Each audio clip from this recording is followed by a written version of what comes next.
Oh, all right, we're live. So welcome to Epic Sketch Time. And Mark is drawing something terribly disgusting. What is that? Can't you guess what movie this is? Is that RoboCop? No, this is the movie from the 70s called The Incredibly Melting Man. Yeah. Well, that's true to form. Oh, pardon me. The title is The Incredible Melting Man. Yeah, so nice, obscure horror Yeah, movie. your favorite kinds of things.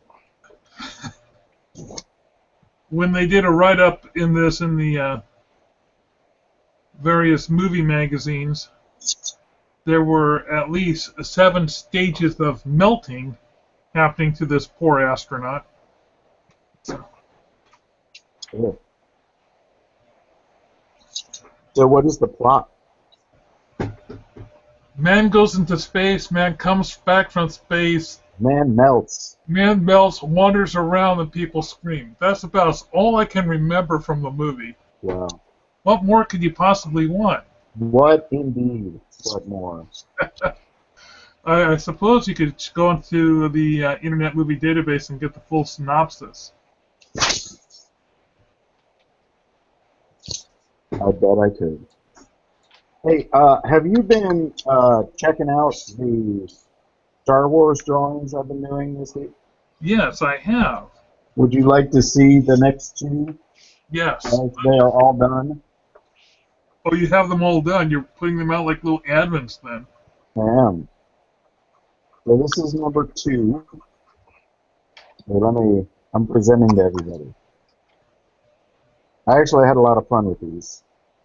So this is 2 days left. That is Captain Phasma,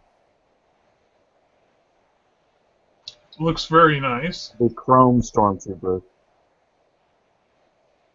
And this is 1 day left. The new Sith Lord. Yeah. What's his name? Oh, I feel bad. I should know his name. Kylo Ren.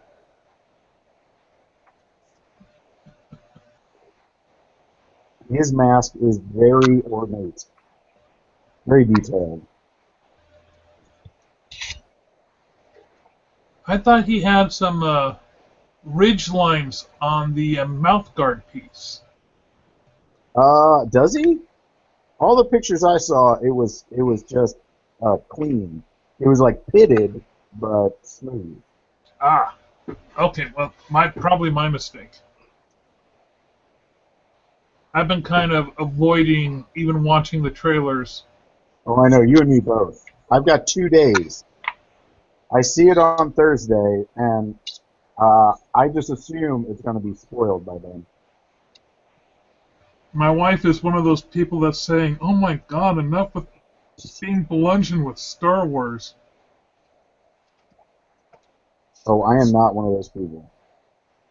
No, she's never been a huge Star Wars fan.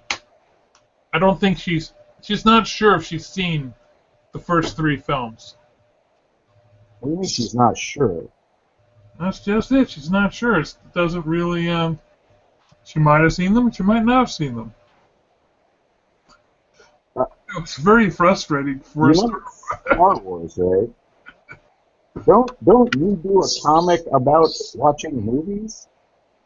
Oddly enough, my wife is not that big of a movie person. It's Huh. not. I mean, we do enjoy watching some movies together, but anymore her tastes have become very rated PG and um, very much. She likes a good romance. She likes a good quirky movie, and she enjoys watching classic movies with me. Like the Melting Man. Well, oh please. No, she doesn't like watching horror movies with me at all.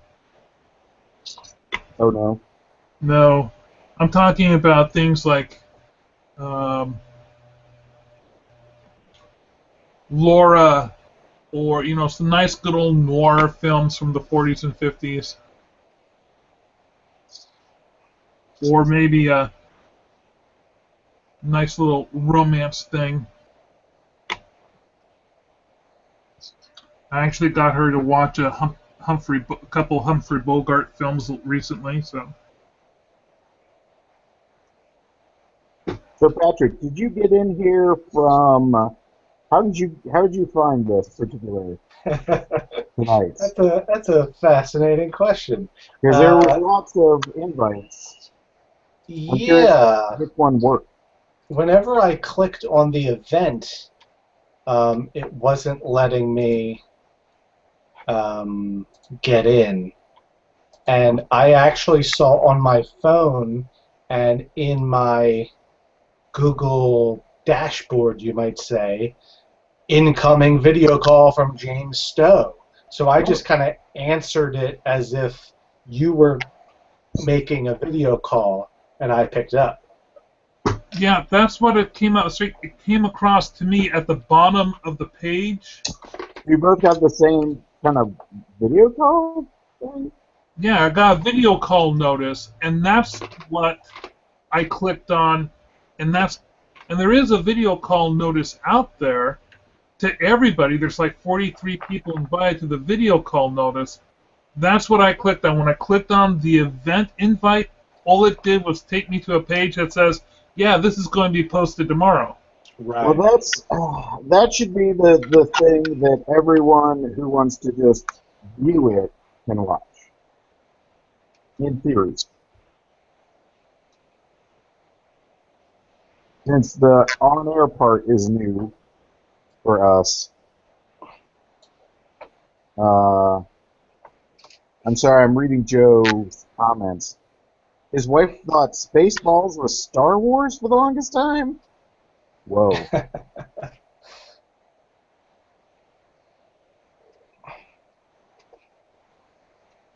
I think I read somewhere, was it this week or last week, that Mel Brooks is considering finally making a sequel?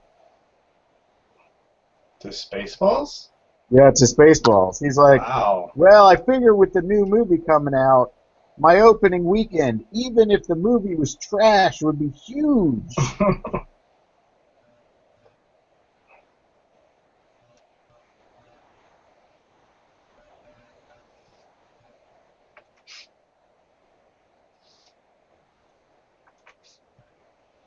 I really hated Spaceballs. What? I How do did you not hate like Space. Spaceballs? Oh, it was terrible. I don't know if I It can was not continue on this terrible. call.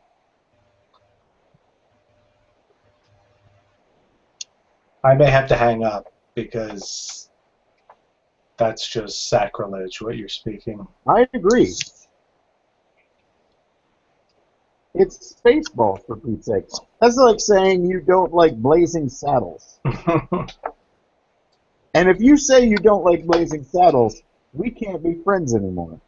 Oh, I loved Blazing Saddles, but I just don't think Spaceballs was one of his better films. What? Okay, what are the top three of his favorite or his best films? Top three. Top three: Yeah. Young Frankenstein, Okay. Silent Movie. Oh. Oh. Oh. What? You don't like Silent Movie? No. What is wrong with Silent Movie? Um. No, it's fine. It's just not top three. It's got Marty Feldman in it, Sure. and that wonderful little humorous bit with Burt Reynolds. High Anxiety. I don't even know what that is. High Anxiety is his spoof on Alfred Hitchcock's Vertigo. Really? You haven't seen High Anxiety. I have not seen High Anxiety. But Spaceballs? Blah.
So today I did a storyboard for a friend. I For, want to do for a what?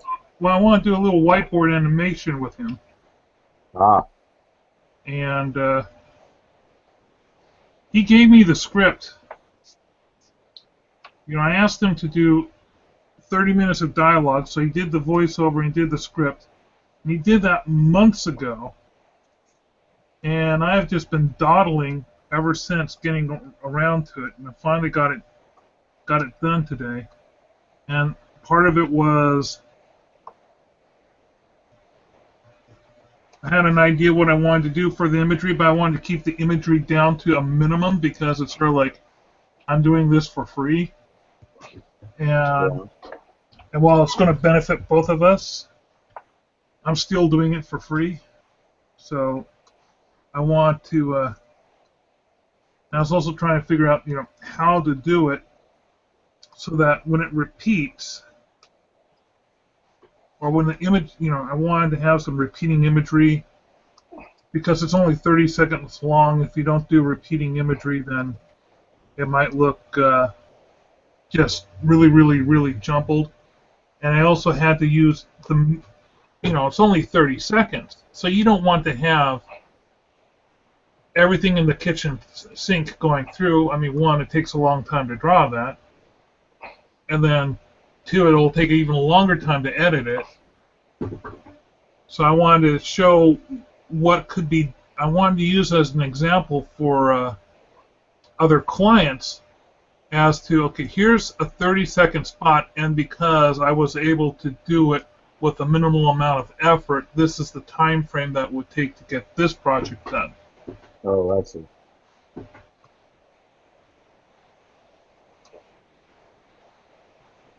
Would you like to see my storyboard? Sure. Okay, I'm going to save this then.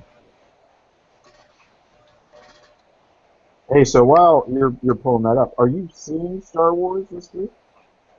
No, I am not. I haven't bought a ticket for it yet. What? Oh no. I have the sneaky suspicion that it's going to be in the theaters for a little while. No, it's gonna be a one and done. Come on, man. But you don't. You're not one of those people who needs to see stuff. Yeah, I'm You, not normally that guy, but I mean, it's freaking Star Wars. you know, I just wasn't that way because I always like to find out what my wife wants to do on the weekends, and Star Wars isn't high on her list. Crazy. I That suppose being said, my wife found something better to do. she did. Do you have a spare ticket? Because I'd be more than happy to go with you. No, I already gave my spare ticket away. I just assumed you had a ticket. No, I thought I told you I hadn't. Oh man, I would have loved to have gone with you. Yeah, if only I had known. If only I would have definitely been there with you.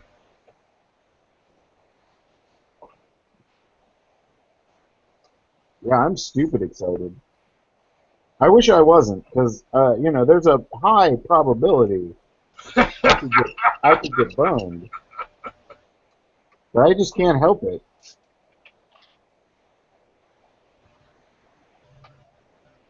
There's a little part of me that will always stick my hand back in that fire.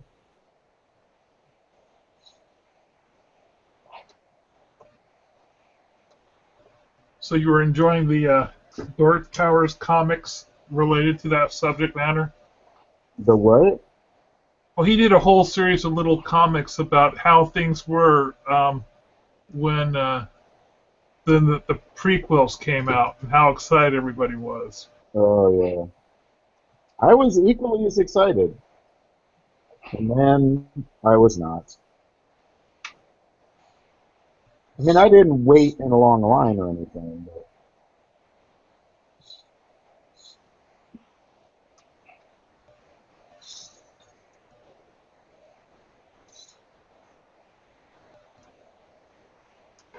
So the guy I'm drawing right now, I've been waiting to debut in Sidekick Quests since almost the beginning of the strip. He is the big bad guy. He is the man trying to bring the Monoliths back. Nice.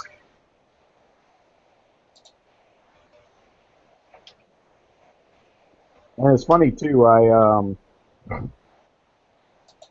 was at a gaming retreat, and one of the parts of the gaming retreat is that uh, you bring things for like a experience point auction. Like you would gain points by playing games, and then you could spend those points on these things that people brought.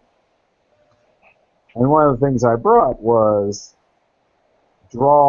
get drawn as a character in Sidekick Quest with your likeness, so you become one of the characters. And this was one of the characters that somebody won,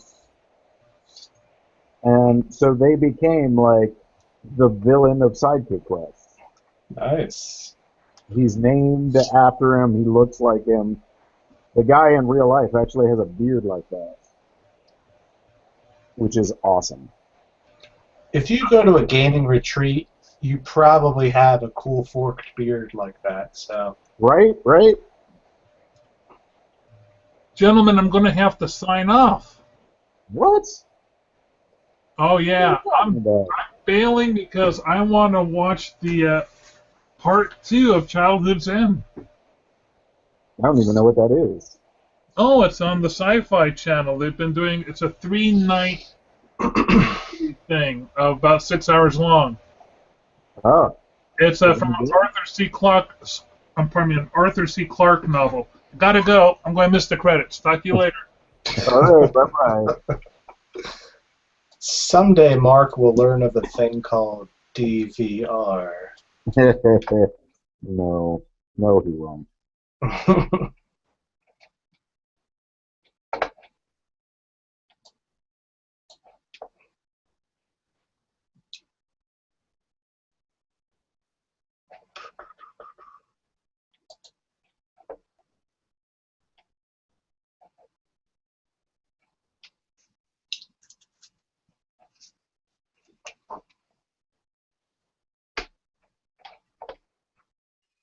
Yeah, I'm gonna see Star Wars on Thursday at 7 o'clock in 3D RX, which I guess means my seat is going to shake while I watch it. Nice.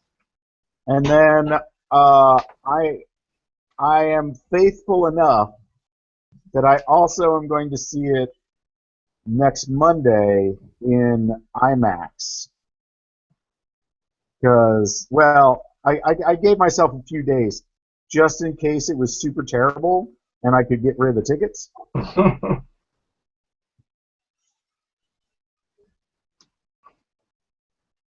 But I am really, really looking forward to it. Hopefully it's good. It looks like it'll be good. Well, yeah, the same could have been said about the Phantom Menace too, though, before anybody went to watch it. I guess. I remember being super excited when that dude's lightsaber lit up from both ends. That's true.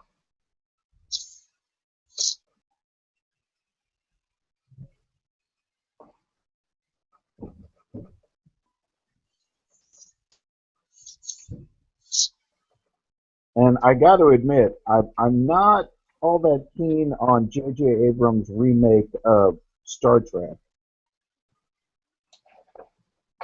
So I am slightly wary.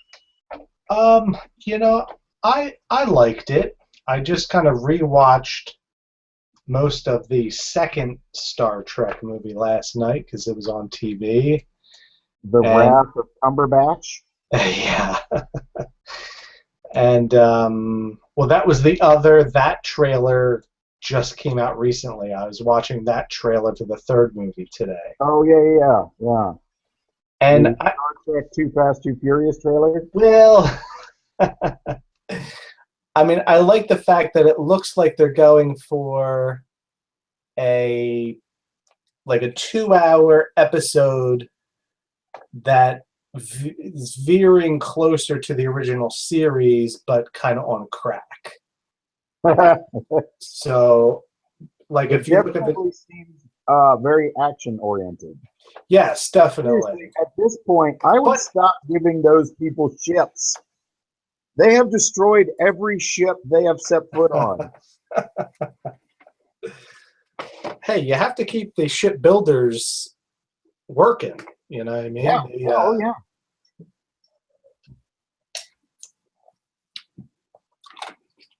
I did appreciate in that trailer, though, that they're moving towards in the uniforms and in the transporter beam effects. You can see that they're kind of drifting towards the original series. And I think the karate chopping that seems to be very prominent in the third movie is also kind of, hey, let's lean towards original series. Okay, I can see that. Yeah.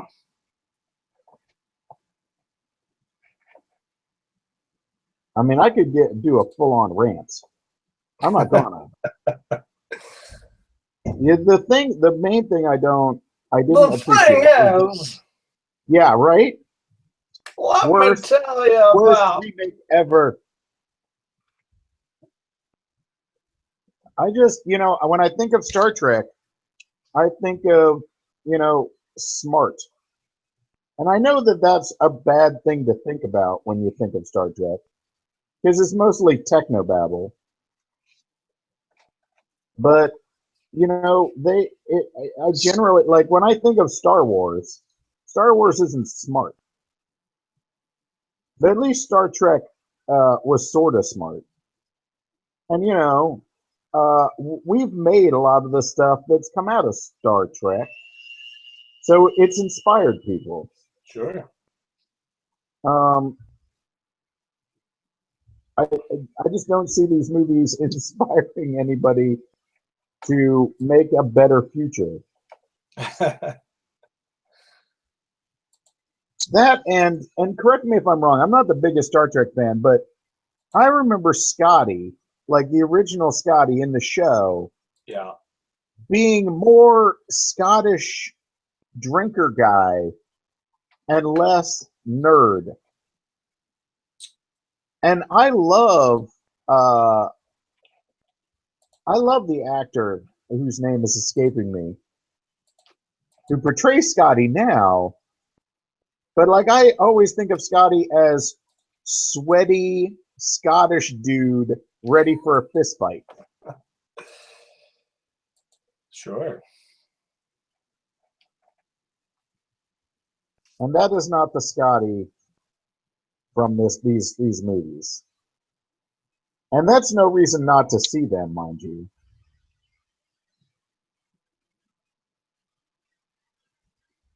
And maybe that's just a Scotty in my head, and that Scotty never actually existed. That is certainly possible. But this is definitely a hello computer kind of Scotty.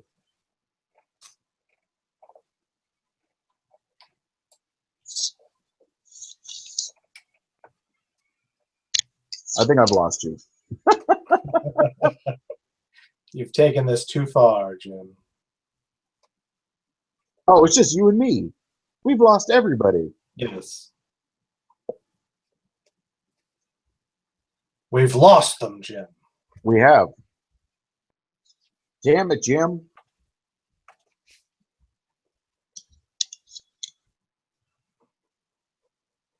All right, I think I've gotten the Hangout on Air thing understood there. I like the fact that I can actually set it up to launch at a later date. Right. So I can actually pre-program it like we were pre-programming the not on air ones. Now, let me ask you a question. Did you invite the entirety of the Epic I Sketch? did. I invited the entire Epic Sketch Time circle. Okay. Because I know very early on in the first couple of Epic Sketch Times, I had kind of like tonight, I had it wasn't easy for me to join in. It wasn't And then easy to do what? just to like log in and kind of like access Oh, the yeah. actual thing. And then it got easier when we were doing the kind of like online only version, because if you clicked on the event, it would have a button that says join, and you Yeah, could that's just what Mark was saying today too, is that he tried to do that and it did not work for him. right. It's different. I think when you do what you did tonight with the on air, it kind of like sends out those invitations, Right. and it's not necessarily at like 7:30 on the dot. So I mean, No, I didn't. basically whenever I start the thing. Right. Like I actually think I sent the invites out earlier than 7:30 Hmm. with the idea that I would see who showed up and then actually start the on-air portion. Gotcha.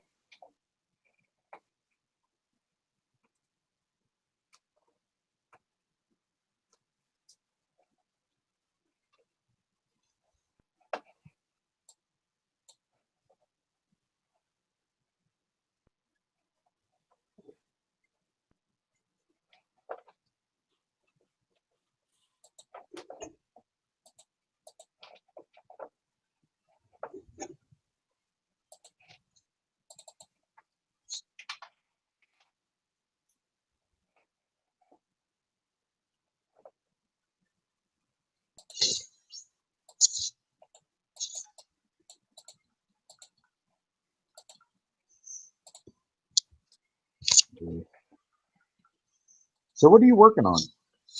I am attempting. Is that a Christmas card? Uh, I'm attempting to do this bit of artwork and do it as a puzzle, a printed Oh uh, pu- wow. puzzle through Shutterfly. Um, and obviously, time is ticking for me to get this in time for Christmas. So Yeah, in I order to get don't out. Hmm. I don't know if it'll happen or not, but worth a shot. Huh. Now how much is that? I think it's like $34 or something like that, and it comes with the puzzle, obviously, but then they print the graphic on the box in which the puzzle comes. Um, so That's cool. it's kind of pricey, but obviously it's a very it's quite the novelty item. So Sure, sure. my two and a Yeah, half year old definitely not niece. something. What's that? Well, definitely not something that you would reprint for sale, but No, no, no, no. because that's way too.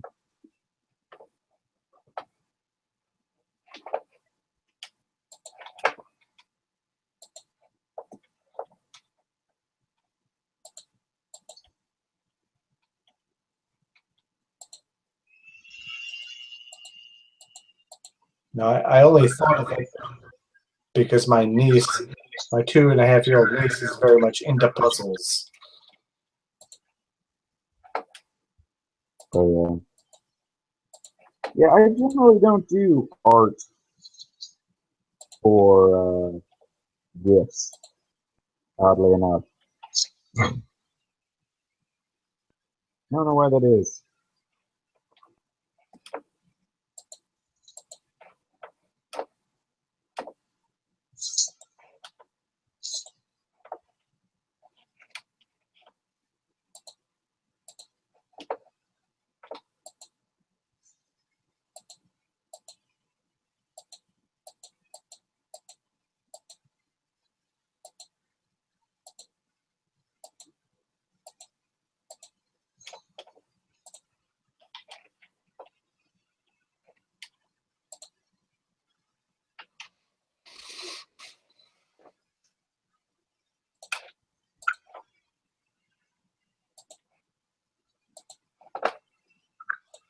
Were you already here when I was showing off the Star Wars art?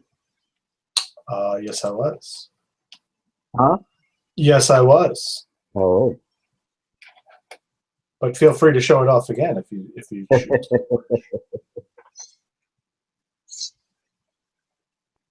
Yeah, I had fun with those.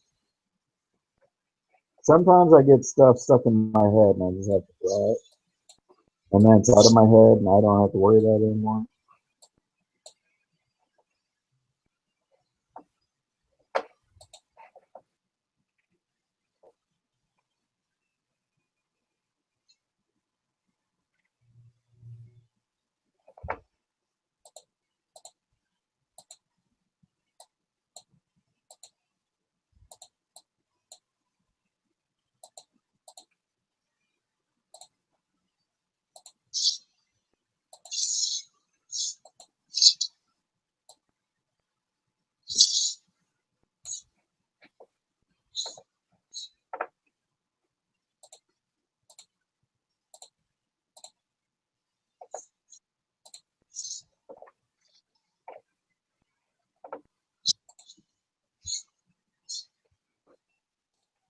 Hey, hey, that's not it.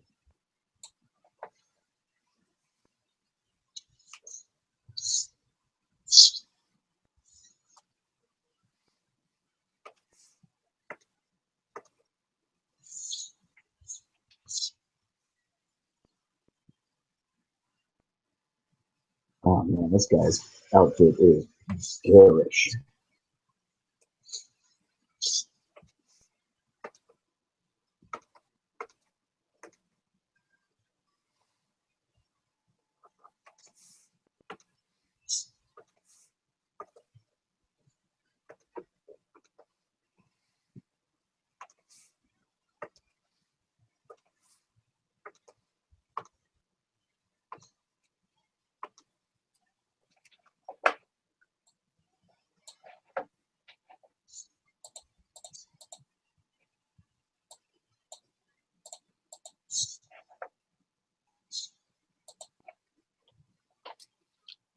Can I assume, Jim, that part of perhaps the appeal of the on-air segment will be to get some people to click on and even fast forward through some of these sessions and get a glimpse of what it's like, maybe join in on the next time? Absolutely, for Definitely. sure. I just want to be able to archive these too, which you can't do with the way we have been doing it. That's interesting. So now we can actually go back and view these things, which we have not had the ability to do before.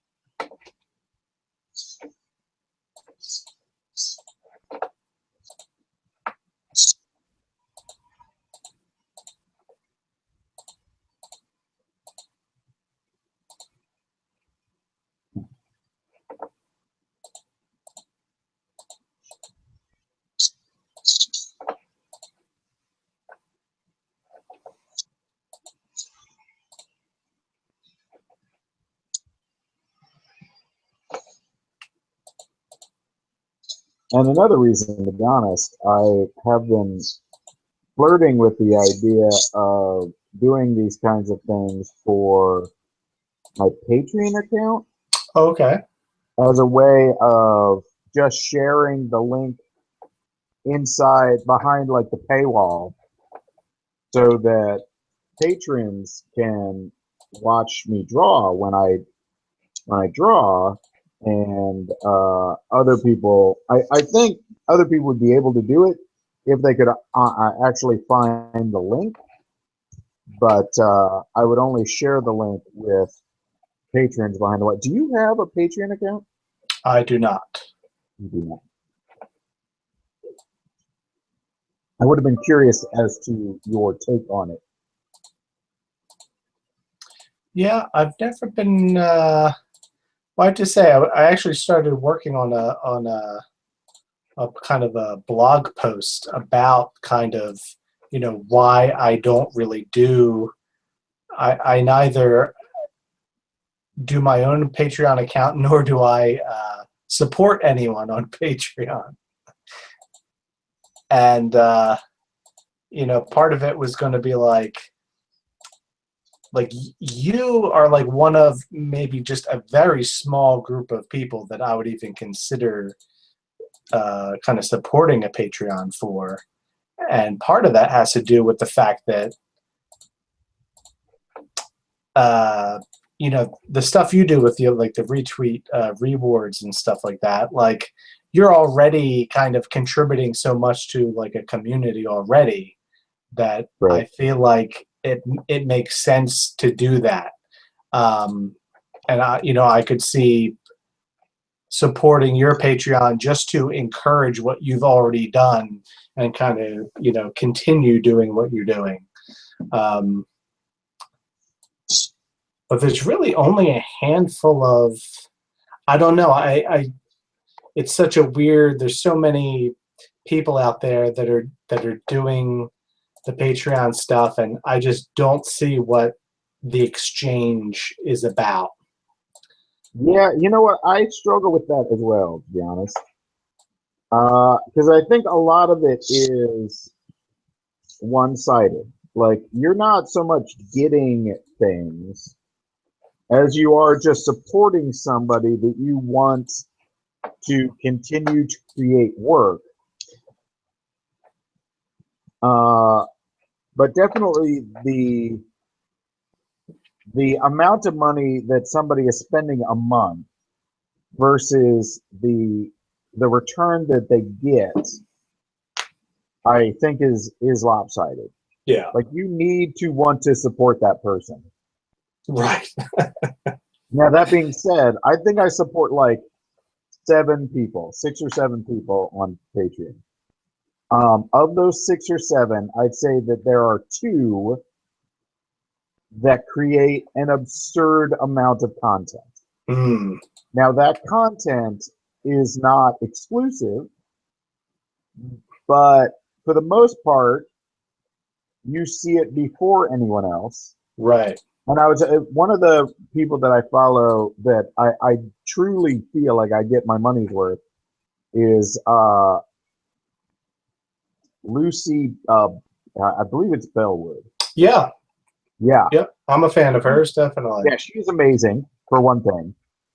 But her Patreon is actually the amount of work that she puts up there and the amount of communication that she provides to her patrons is mind-blowing, actually. Yeah. I don't know how she outputs as much as she outputs. And the other one is Michael Dambolt. Oh, yeah, sure. You know him?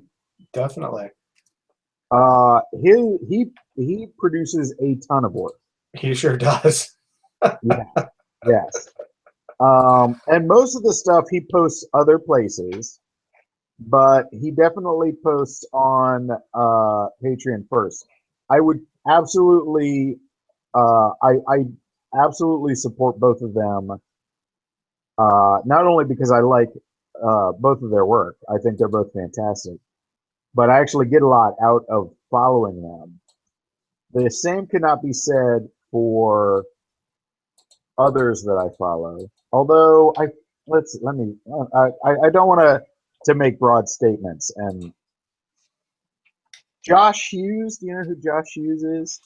Josh Hughes. He does Atomic Terrier. Yes. Yep. And Bot Brothers, which Yep. I love. Bob Brothers is great.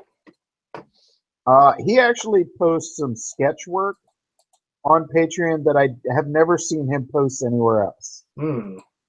Yeah, so that's good. But I also follow Brian, D20 Monkey, and he doesn't post much, but I follow him because why the heck not?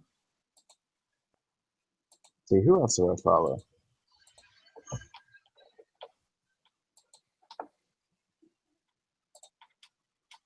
Oh, I follow Wesley Hall, Wes.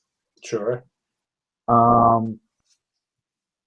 And his output is pretty much I could get the same out of following him on Twitter, I think. Right. But I want him to make comics because I love his comics. So I'm happy to give him money. It's funny, Mike, the way Patreon is set up for me, because I have not cracked the code for making money on it yet. Mm-hmm. But I've hired somebody who's hopefully going to do that for me. So great. But the money I bring in, I pretty much send right back out. Right. Which is not a good money-making scheme. But it's a very supportive It is. And member in of that the community. Respect, I think Patreon is a great art community for artists. Unfortunately, it needs to be a sustaining collective as well. And that means bringing in people that aren't artists, which is has been a major concern of mine for a while. Like on Twitter, sometimes I feel like all us cartoonists are just talking, like we're shouting into the wind at other cartoonists. Right. And not making much headway anywhere else, which is fine because I've met some wonderful people since I've become a cartoonist. But I'm lucky enough to work freelance full time. But I work freelance full time because I take on projects that have nothing to do with Sidekick Quest. Sidekick Quest is not a profitable endeavor. It is just an endeavor that I really enjoy doing. Definitely. Yeah. Now that being said, when I go to conventions as Sidekick Quest, I can make a profit. I can pay for the trip and the expenses and still make money. But I don't know if I need a webcomic and an online persona in order to do that. Right. And it's funny too, because I've been doing this, which might not sound like a long time, but I've been working on Psychic Quest for about 4 years. And before that, I really wasn't much of a cartoonist. And I still don't think that I don't understand the business model 100%. I'm trying to make good decisions that way, but I think I have a lot to learn. And I think the problem with needing to learn a lot is that no one person has the right answer.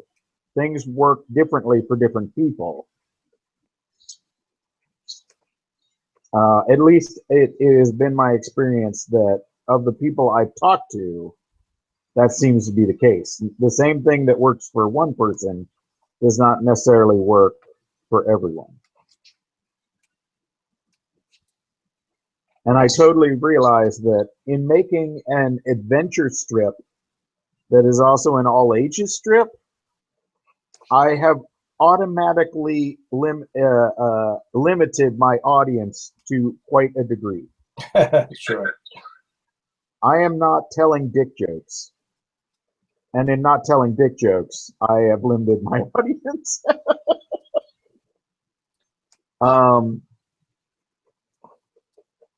But I really want to aim at kids. But I'm not 100% sure that kids read webcomics, to be honest. Right.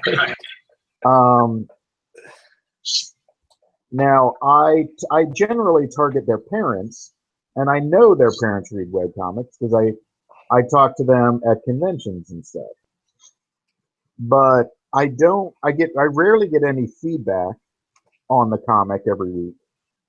I know people are reading it, but no one is ever comments on what is going on. And yet I've met people at conventions who will talk to me for half an hour about the adventures these kids that I've drawn have gone on. Right. So again, there's definitely a disconnect between the community and what I've experienced in real life, and I don't exactly know how to bridge that gap.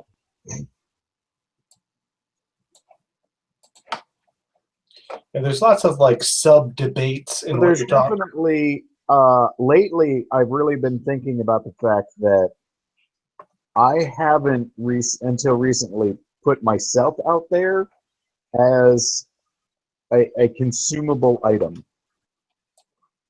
Like, I promote my work a lot and I draw a lot, but I don't talk about myself and my situation, you know? Sure. Whereas the people that I see that have a really strong following and a very active following allow themselves to be consumed as a product. They tell about their life, they become a celebrity, quote unquote. And I think that is honestly part of the business model.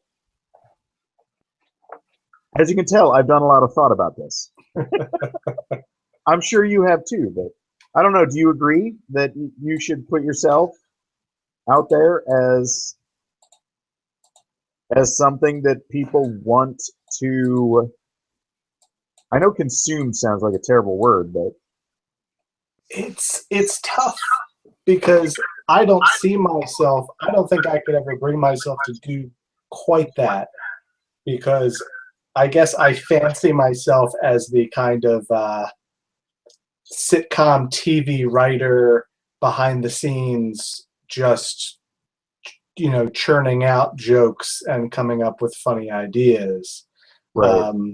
So I definitely resist the whole, slice of life. I'm going to, tell kind of my confessional story through my comics. Well, even if not through your comics, like I know a lot of people who do, just comics, whether they be adventure comics or gag comics, but they make a point to overshare about their life experiences. Um, and I think that's more what I'm talking about. Not necessarily creating autobiographical comics, because that's certainly part of it, but it's just inviting people in as basically your friends. You are connecting with your audience in a more familial way hmm. than I'm a company creating entertainment for you.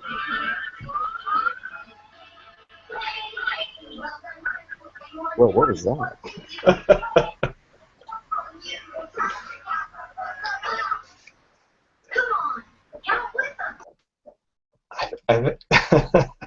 Steve was watching some bizarre TV show or movie. Was that a claymation holiday special of some kind?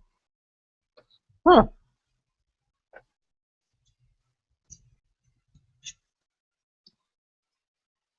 So I guess the short or long answer, whatever you want, is that I'm trying to come to terms with whether or not I am a product, Right. and whether that matters when it comes to being a success in webcomics. I think the term success when it comes to webcomics is such a slippery That's true. deal Hey, honestly, I just because, want Sidekick Quest to make money. yeah, you say that again? I said I would consider it a success if Sidekick Quest made money. Yeah, I guess, but at the same time, it's like I've done various projects, web projects with my brother over the years, and I've tried to kind of reiterate to him that, like, when you add up the hours that you spend on doing it Oh yeah, and absolutely. all the Win win. costs, like you would have to pay yourself back so much money Right. for all the time you put into it, hourly and expenses Right. and hosting and all that stuff, that it's like, yeah, like, I don't know as if it's ever really going to make money.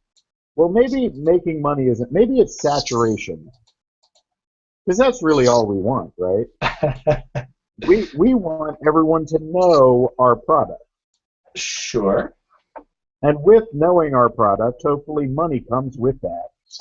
But mostly, we want people to know. Like, I want people to know what Psychic Quest is. Sure. Right.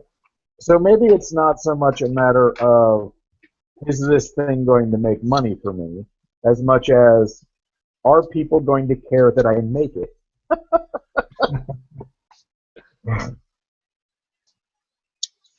There's been so many weird conversations over the past, like, 2 years, 2 or 3 years, with some comics guys who have been in the business for decades, and they're like, yeah, I just have to stop. Like, I still, after 30 years in the business, it's still like month to month in terms of paying my bills. Yeah. And, I'll have one successful, I forget the guy's name, but he was like, he sounded kind of whiny, actually, because he was like, I did this one graphic novel and it was really successful. It was all these bestseller lists and I made money and blah, blah, blah. And then I made my newest one and no one seems to like it. Why is that? And it's kind of like, well, I don't know. Nobody has the answer to that. But either you want to do this or you don't. But there have been some fairly high profile, like, kind of retirements from the comics world in the past couple of years, because they're like, you got, it's, if you're not working for Marvel, DC, Dark Horse, Image, if you're not getting a TV deal, or, as if you don't have that magical formula for making money through webcomics, I mean, it's always been a tough industry, but. Right. Well, the thing I keep coming back to is that I would probably do this whether people read it or not. Yeah, and I think that's the kind of that might be a touchstone of, not just your commitment to the project, but whether you're, I mean, in the grand scheme of things, the projects that do succeed over time are the ones that where the creator is just devoted to that creation, and you kind of have to. If you're not making money this month off of your Google Ads accounts, like, if that's your focus, Right, you're right. you're probably not going to be doing this 10 years from now. You Yeah. know. Yeah, because I've been doing this for 4, and it feels like I just started. I can totally see myself doing this for another 6 without even thinking about it.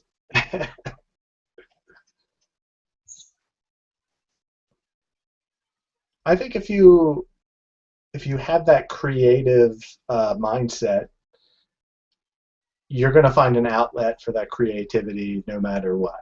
So you Right. might as well have it be something that you love doing and you can get excited about. Yeah, no, I would totally agree there. Well, this has been a great conversation that absolutely no one has watched. But they'll be able to watch it tomorrow. This time tomorrow, they'll be That's able. right. That's right. It's archived now, which is phenomenal. So with that, I'm going to go because my kids are going to be coming home anytime now. It's about time for me to go to bed. So. Hey, Stowe, before you go, I just saw your did you? phone. Yeah.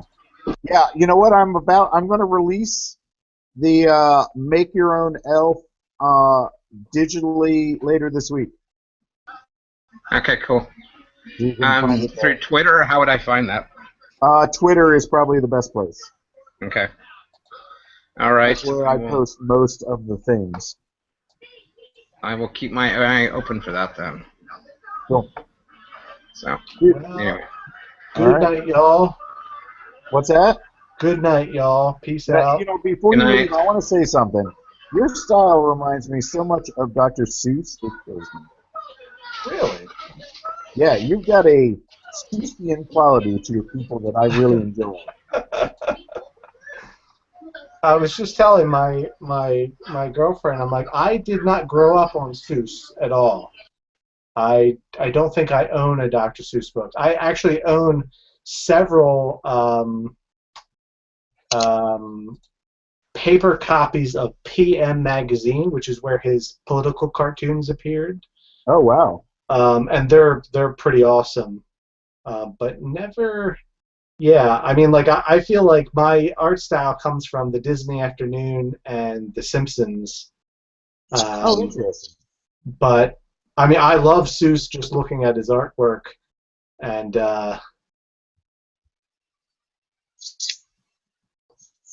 Well, I yeah. certainly meant it as a compliment. Well, I took it as one, sir. Thank you. Well, All I think right. that's So all with for that, I'm me going to let you go. tonight. Good night. Good night, everyone.